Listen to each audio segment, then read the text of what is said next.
الحمد لله رب العالمين. الحمد لله الذي هدانا لهذا وما كنا لنهتدي لولا أن هدانا الله، والصلاة والسلام الأتمان الأكملان على سيدنا محمد وعلى آله وصحبه ومن صار على دربه واقتدى أثره إلى يوم الدين. أما بعد، أبدو الله سبحانه وتعالى ومنا abazana be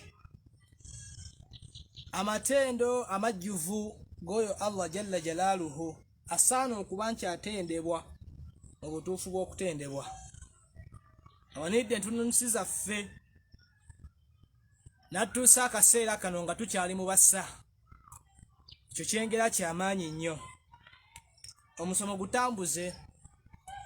ate ogurakkaze, guteekeko nnyo obwongo sobole okutegeera kitugenda okusomako leero. Si kyangu nnyo naye teekeyo obwongo, tambuza omusomo. Gwe wenna anaaba ayagala okubuuza ekibuuzo, anaaba ayagala okuwabula, anaaba ayagala okunnyonnyolwa, ojja kuba wa ddembe naye ng'omaze okumalako omusomo. Era saagala guwanvuya, njagala nnyo ngufunze, tambuza omusomo. Tulina kye bayita al-aql ne kye bayita an-naql. Mu lulimi Oluganda al-aql bwe bwongo, amagezi Allah ge yawa omuntu. Allah yatonda omuntu n'amutonda n'amagezi. Kati al-aql ge magezi Allah ge yawa omuntu g'ategeera nagwo ebintu. Mulimu ebiteeko ebiri mu magezi ago. Mulimu kye bayita al-aql al-burhan, amagezi gali gennyini Allah ge yawa omuntu ge bayita amagezi gennyini ng'asobola okumanya nti al-juz'i la yusawi al-kulli, nti ekitundu kiba tekyenkanankana kijjuvu. Ebikontana tebisobola kukola ki? Al-mutadaddani, ebikontana tebisobola kwegatta. Kwegamba amagezi ago ge bayita al-aql al-burhani, amagezi ddala ag'omuntu Allah ge yamuwa. Tuli ffenna ne wabawo kye bayita al-aql al-istihsan, ag'okulungiya. Ago abantu tugawukanamu. Amagezi ag'okulungiya, oyinza olaba nga kino kirungi ate olina alaba nga kino kye kirungi. Ago magezi si ge twogerako wano okusinga. Katugere tulina kye bayita al-aql, amagezi, nekye bayita naql. Naql bwe bujulizi obwa hadith oba Qur'ani. An-naql, kye bayita naql bwe bujulizi obwa Qur'ani oba obwa hadithi. Hadithi yajja negamba kino ne Qur'an nejja negamba kino, ekyo kye bayita an-naql. Tuli ffenna ekyo bayita an-naql. Lwaki twagadde tusomese ku nsonga eno ensonga ya usulul fiqhi? Lwaki twagadde tugisomeseeko? Olw'ensonga nti yujadu, kisangibwa waliwo abantu abamu abagamba nti waliwo ebimu ku bibinja eby'obusiraamu ebikulembeza al-aql, amagezi ku bujulizi. Bikulembera amagezi ku Qur'ani, bikulembeza amagezi ku Qur'ani, ku hadithi. Abantu we bali abagamba ekyo, nitwagala tusome ku nsonga eyo etegeerekeke bulungi. Kyowani njagala tugende mpola ate mu bufunze. Kakati ddala waliyo al-qadaya nga maze otegeera al-aql al-burhani ne al-aql istihsani ne an-naql nga maze obitegeera. Tugambye al-aql bwe bwongo, ate an-naql ya hadith oba Qur'ani, obujulizi obajja mu hadith oba mu Qur'ani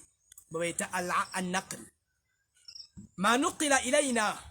ebyajjibwa mu Qur'ani oba mu hadithi, Qur'an ne hadithi ebyatuusibwako gye tuli. Ddala waliwo qadaya, ensonga yonna ng'obwongo bugimala nga teyeetaagamu naql, teyeetaagamu hadithu, teyeetaagamu Qur'ani, nga kisobola okukozesa obwongo bwokka ne bugimala. Ensonga eyo gyeri, waliwo qadaya eyo. Naam, gyeri. Yeriwa qabla alwahyi ngedini tenaba kujja ng'obusiramu tebunaba kujja ng'obusiramu tebunaba kukola ki bwali bwongo nga bwe bukola bokka obwetongodde nga nabbi tannaba kutumwa obwongo bwokka bwali bukola ki ekyokubiri era tusobola okukozesa obwongo bwokka fi ithbaati l uluhiya okukakasa obwa Allah nti Allah ddala gyali ali omu okukakasa nti Allah ddala gyali ali omu tusobola okukozesa obwongo mathala ekyolabirako rubba oyinza okuba nga tatanakash ng'olina omuntu atali musiraamu omuntu atali musiraamu kati ye tojja mu bya Qur'ani yo tayagala bimanya n'ebya hadithi tayagala wabula agala kukozesa bwongo kati okumumatiza nti Allah gyali era ali omu tazaala biki nga weetaaga kukozesa bwongo kuba ye Qur'ani yo nga yo tagikkiriza hadithi zo tazikkiriza kati okumumatiza nti ddala kituufu Allah gyalina ABCD ng'olina kukozesa al-aql obwongo al-burhani kati yo qadaya wa ithbaati rusul n'okakasa nti Muhammad sallallahu alaihi wasallam mubaka wa Allah yamutuma era oyo omuntu oyo yaba taagala mubulira ebyo ayagala bwongo taagala mugamba nti soma hadithi soma aya olina kukozesa bwongo kati qadaya y'ensonga eyo tukozesa bwongo ako kategedde tambuza omusomo bongeleyo tugenda mu maaso kona ku munno awo tukozesa buki bongo okumatiza omuntu oyo timunnaye ekituufu Allah gyali ate ali omu tazaala tazaalibwa okumumatiza olina kukozesa bwongo ensonga eyo ewedde kati idhan tutegedde nti waliwo ensonga ekisobola okukozesa obwongo bwokka kati tetukutte hadithi tetukutte Qur'ani wabula bwongo bwokka di ng'olina omuntu gw'okola naye omunakasha naye nga si musiraamu ng'oyagala mukakasa nti Allah gyali ali omu tazaala ne Muhammad mubaka wa Allah ddala bituufu ye tojja muya bya Qur'ani byo byaki kalina okukozesa ki bwongo ekyo kimu ekirala kyenjagala omanye nti al-aqlu hurrun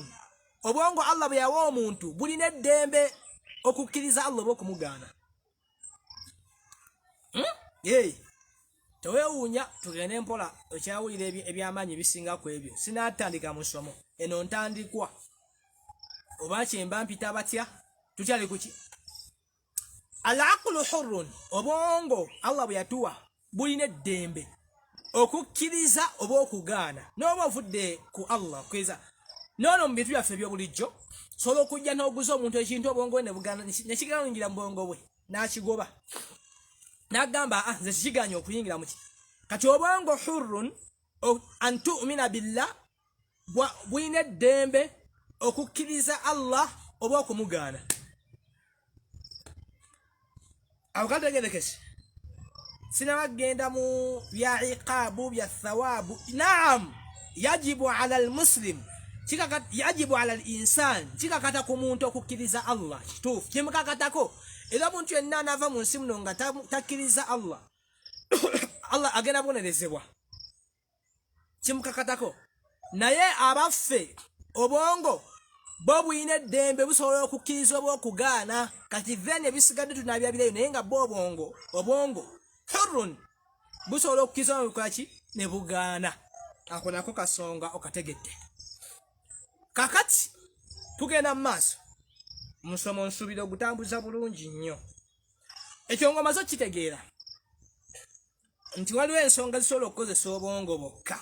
nga temuliimu hadithi temuliimu Qur'ani weziri ozitegedde abaffe ddala nga ezo mu shariya kuba ziri ensonga zenjogedde ziba bweru wa shariya ddala kale kugamba seziba bweru wa shariya naye oba oyo niyo omuntu atakkiriza shariya atakkiriza busiraamu ng'oyagala mumatiza naye ddala mu firqa mu bibinja by'obusiraamu mulimu akabinja akagamba nti tukulembeza obwongo ku hadithi ne Qur'ani ti hadithi eze negamba bweti Qur'ani negamba bweti obwongo ate bwo ne bugamba kirala netugamba atwale kyabwongo tuleke Qur'ani ne hadithi mutlakan nga bwe kwegamba nga temulimu kunnyonnyola nga just kiri bwekityo nti obwongo okasabu gamba kino tugenda n'ekyo Qur'an ne tugireka na hadithi owatali myadde kunnyonnyola myadde n'akamu ddala akabinjako gyekali. Njagala opuliise bulungi nga tutandika ate nga tumaliriza. Mu bujulizi mu dalilu obujulizi bwe twesembesa njagala okkirize nti tulina al-aqli wa naqli. Tulina obujulizi obwa hadithi Qur'ani ne tuba n'obujulizi obwa al-aqli obw'amagezi. Duwa tukulembeza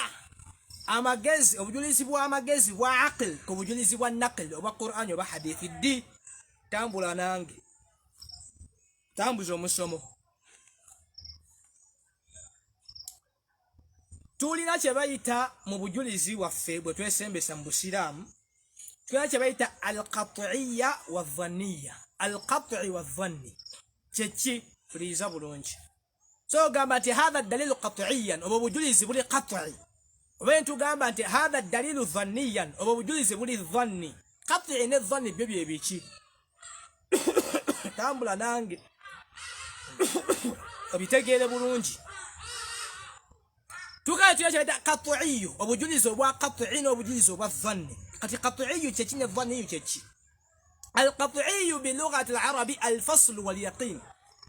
Ekintu bayita qat'iyyu ky'ekintu kyokakasa ddala kikumi ku kikumi tikituufu kyayita qat'i al-fasl wal yaqin. Ekintu kyokakasiza ddala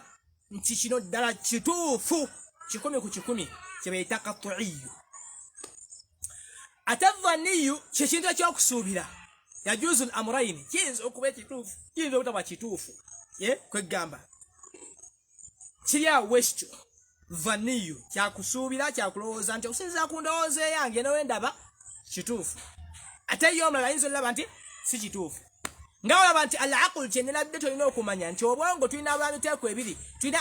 Tulina wajibu al-aqli ebikakata eby'obwongo byebyo bye tugamba al-yaqini ya qat'i ekintu nga kikakata kugamba kikumi ku kikumi kituufu. Nabo kye bayita al-jaizu al-aqli ng'obwongo busobola okukikkiza ate ne bukigaana kwegamba nga nina bisoboka kisobola okuba ekituufu kisobola okuba ekifu. Ne tubaawo ne kye bayita al-mustahil al-aqli. Kakati tugambye al-qat'iyyu ky'ekintu kituufu kikumi ku kikumi. Ate dhanniyu kisobola okuba ekituufu kisobola obutaba kituufu kyayita dhanniyu. Kati nawo obujulizi nga bwo kikumi ku kikumi butuufu. Ne tubawo obujulizi obwa dhanni wandi bwe butuufu wandi obukyali kati bwe buliwa kwegamba nga ensonga zonna zisoboka sobola okuba nga butuufu sobola okuba nga si buki bwe buliwa. Puliiza bulungi tugende mu maaso omusomo gutambuze. Al-qat'iyyu obujulizi obw'ekikumi ku kikumi nti butuufu ekisookedda ye Qur'ani bi ayatiha. Sigenda kunnyonnyola nnyo Qur'ani ate simanyi qiraat gwe kankizingire wamu. Qur'ani yo nga yo qat'iyyu nywevu obujulizi bwayo bunywevu taliimu kugamba nti obeno aya nnafu obeno aya dhaifu obeno aya kati okufunziza obujulizi otugamba nti bunywevu ma wasala ilaina bitawatur bwebwo bwatuuka gye tuli ne tawatur kyeki ma rawahu al-jam'u al-ghafir abantu nga bayogera obujulizi obwo bwangi kinzaamu step nti hadithi nga bagamba nti hadithi al-mutawatir kwegamba yajja yogerwa abantu bangi abantu 10 bajja ku basahaba 10 basahaba 10 kwegamba omuwendo nga mungi sinyo mu elimu al-hadithi naye njagala kunywa ekigambo tawatur marawahu jam'u al-ghafir la tawatu al-kidhib kwegamba abantu abajogera ate nga tebasobola kulimba omuwendo mungi kuba tulina hadithi yeta ahad yajogera omu tiyava ku Muhammadi nga jijja ku gundi ne gundi yasi sanadi yayo olunyiririrwa hadithi eyo okutuuka ku nabbi omu yagisoma kule obanga kale babiri oba basatu naye nga tebatuuka ku muwendo guli ogwa tawaturu ogw'abangi nti ekibinja bwekiti twagisoma nga kijja ku kibinja bwekiti ekibinja bwekiti negisoma nga kijja paka we yatuuka gye tuli akategeddeako kekibaita tawaturu ekyo kati hadithi ali mutawatir ate nga mu bajogera barawi baayo temulimu ayina illa al-qadiha temulimu ayina kirwadde nga okwerabira obanga okulimba kubanga ebibulade byetera okuba nti rayu wa hadith akuyiwamu ebiki ebituli kati hadith ali mutawatir ne Qur'ani ebyo biri dalilu qat'i obujulizi obutuufu mi'ati hadith ali mutawatir ne Qur'ani bujulizi obuki obute obutuufu 10 ku 10 obwa hadith oba ki ana ba dhanni ngaye tugambye bw'osuubira nti wandi obutuufu wandi baki kati za hadithul ahad hadithi ze tugambye nti omu yajogera ng'agijjako omu n'agijjako mpaka ku nabbi oba babiri oba basatu naye ng'omuwendo si mungi okutuuka ku tawatur kati otegedde tega tunakyo bita qat'iyyu ne dhanniyu obujulizi obunywevu 10 ku 10 tuna obujulizi obukola ki obiri mu naqli ne aqli ensonga ezo waliyo aqli obujulizi obw'amagezi nga buli qat'iyyu n'abawo obujulizi obw'amagezi manya obujulizi obw'amagezi obwa aqli nga buli dhanniyu kusuubira ne mu naqli kyekimu hadith ne Qur'ani manya mu hadith kwa hiyo Qur'an teri mu dhanniyu zonna aya zajja zigi nywevu tije ziri ntuufu 10 ku 10 kachiba mu hadith yetu hayo hadith ziri dhanniyu za ahad au na ensonga tujimaze enska kati ng'otambuza omusomo wetegereze nkwata bulungi tutambule bulungi nfunza musomo tumaliriza kakati ne muqat'iyyu ne dhanniyu ate waliwo entema atema endala dabamba jigana naye abamanyi ba fuqaha aba usul fiqh bajinyweza abasinga obungi waliwo entema atema endala tulina kye bayita qat'iyyu thubut ne qat'iyyu dilala ne dhanniyu thubut ne dhanniyu dilala twagambye ekigambo qat'i obujulizi obwajjanga 10 ku 10 butuufu ya hadith za Qur'an ya Qur'ani ne hadith ziri mutawatir olusi ne mu bwongo tulina kye bayita qat'iyyu obujulizi nga bwa bwongo naye nga 10 ku 10 butuufu n'abaawo dhanniyu tusuubira nga nfunza tugala kye bayita qat'iyyu thubut ne qat'iyyu dilala kyeki qat'iyyu thubuti nga dala obujulizi bwajja hadithi yajjanga nywevu thubuti yanywera nti weeri okubaawo kwayo nywevu kati nga Qur'an yonna li qat'iyyu thubut zonna aya zirimu nywevu weeziri ntuufu kati wawo ne hadithi ezajjanga nzo qat'iyyu thubut nga dalanga weeziri nywevu 10 ku 10 mu buwandiike ddala za weeziri naye twabayo qat'iyyu dilala solo kubanga aya ddala ntuufu weeri naye ate nga qat'iyyu dilala ate nga mu kugyesembesa teri qat'iyyu nga teri dhanniyu nga kituufu weeri aya mu Qur'ani ntuufu 10 ku 10 naye ate tugenda mu kugyesembesa eba dhanniyu kati katugendaawo kiki bayita qat'iyyu thubut qat'iyyu thubut yeeyo hadithi tugambye ma thabata yeeyo Qur'ani oba hadithi ziri mutawatir nga zajjanga nywevu thubut nywevu weeziri ate qat'iyyu dilala kasatu gamba nti hadithi qat'iyyu dilala kwegamba ngo okujesembesa 10 ku 10 oba nti aya okujesembesa 10 ku 10 nti qat'iyyu dilala okujesembesa 10 ku 10 yeriwa ya hadithi oba aya la yahtamilu illa ma'nan wahidan wa la yahtaju ila ta'wil ya aya yajja ng'erina amakulu gamu gokka terina makulu gasukka mu makulu agamu ate nga teetaaga kunnyonnyola hadith oba Qur'an oba aya kastajja nga erina amakulu gali gamu gokka ate teetaaga kunnyonnyola egyo bayita qat'iyyu dilala ng'obujulizi bwayo okugyesembesa 10 ku 10 teetaaga ki nga Allah agamba mu Qur'ani qul huwa Allahu ahad Allah ali omu tekyetaaga tekunnyonnyola basi kitegeerekeka tekira makulu maki ngaye nabbi mu hadithi emu yagamba nabbi farada rasulullah zakata alfitr nabbi yalalika basi kigambo farada kulalika nabbi yalalika zakatul fitri kati eyo eba qat'iyyu dilala ontegese obujulizi bwayo bunywevu tebwetaaga okujesembesa obujulizi bwayo bw'okujesembesa bunywevu tebwetaaga kunnyonnyola oba nti aya erina amakulu kyamala kati ene wabawo kye bayita qat'i dhanniyu thubut kwegamba ng'okujesembesa obunywevu bwayo dhanniyu thubut ya hadithi eri ahad solo okubanga ntuufu solo okubanga nga ne mu bujulizi waliwo kye bayita dhanniyu dilala ng'obujulizi obwo aya eyinza okuba aya nywevu ne hadithi nga nywevu naye nga mukujesembesa sobola okujesembesa sono yeriwa kibaitaka dhanniyu dilala yeriwa yeyo ma yuhtamal ma'na akthar ya aya wa hadithi nga ina makulu agasukka muki mu makulu agamu oba nga yetaaga okunnyonnyola nga yetaaga okukola ki awo bamujtahiduna bafuqaha we bajjira ne batunyonnyola obalaba nga baawukanye kyokka bonna beesembesa hadithi emu ba aya ki kubanga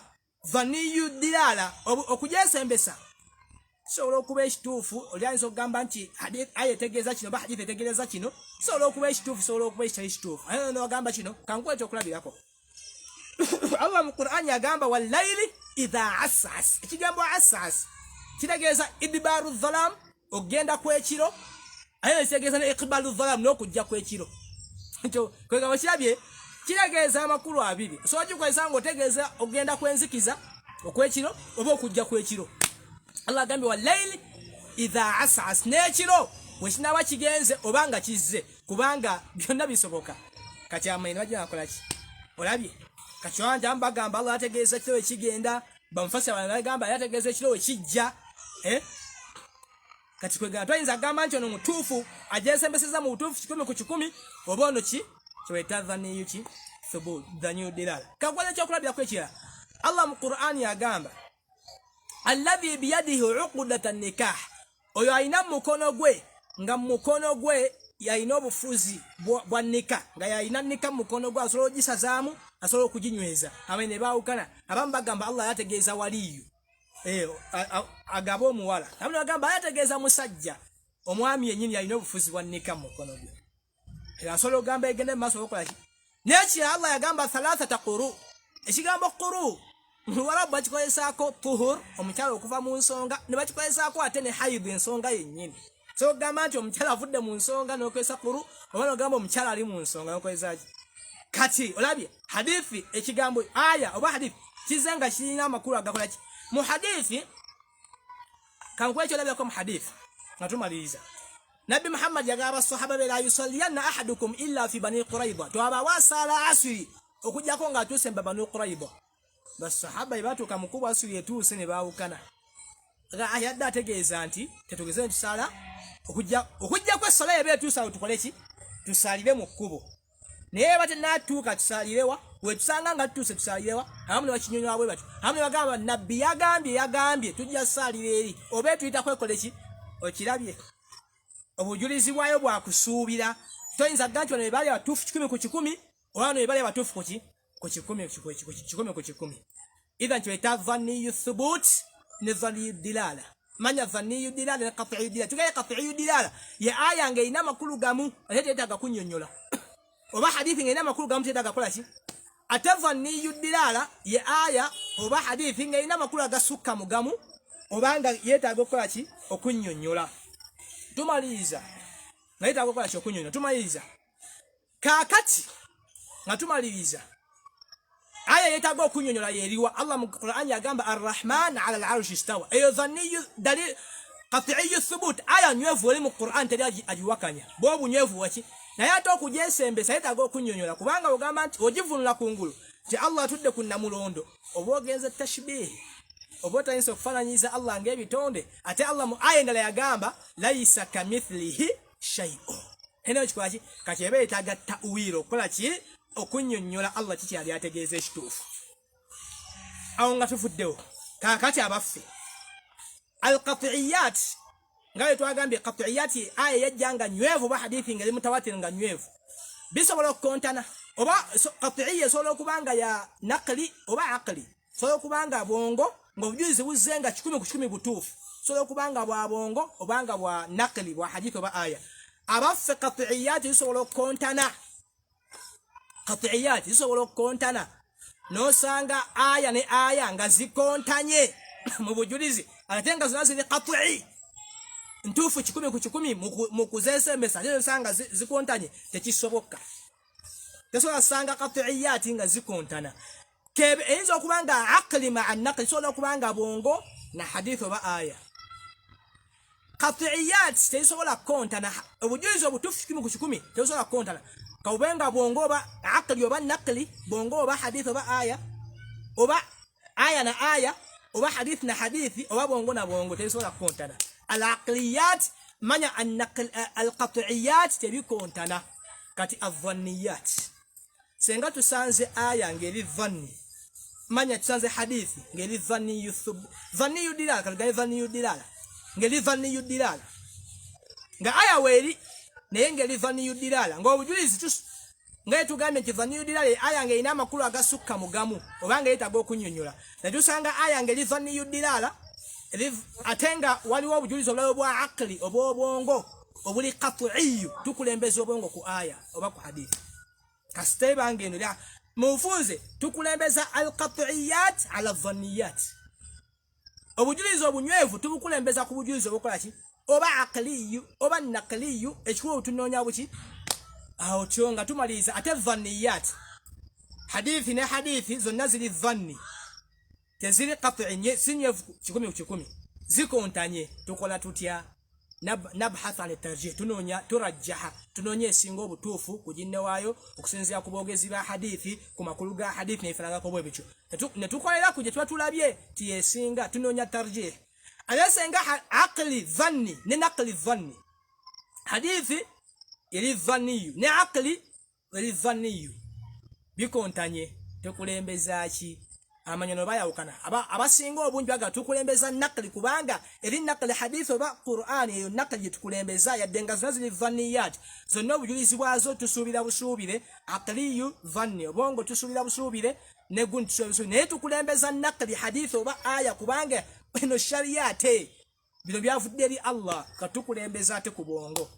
kato bongo n'obongo ebukontana aqliyu dhanni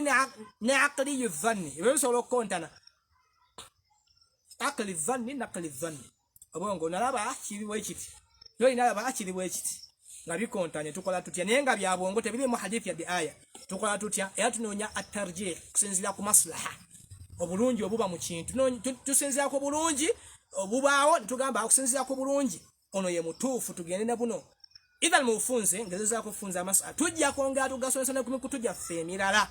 okusobola okwongera okunyonyola abantu ku nsonga eyo idhan teriyo kibinja mu Busilamu eky'Obusilamu kigamba ntukulembeza obwongo ku hadithi oba Qur'an nga temuli mu kunyonyola nga just mwaga tujikulembeza bas tekiriyo mutlaqan tekiriyo wabula kinyonyola nti qat'iyat yuqaddam ala dhanniyat ntwana Ibn Taymiyyah mu kitabo kye at-tis'iniyat yagamba senga obujulizi buzze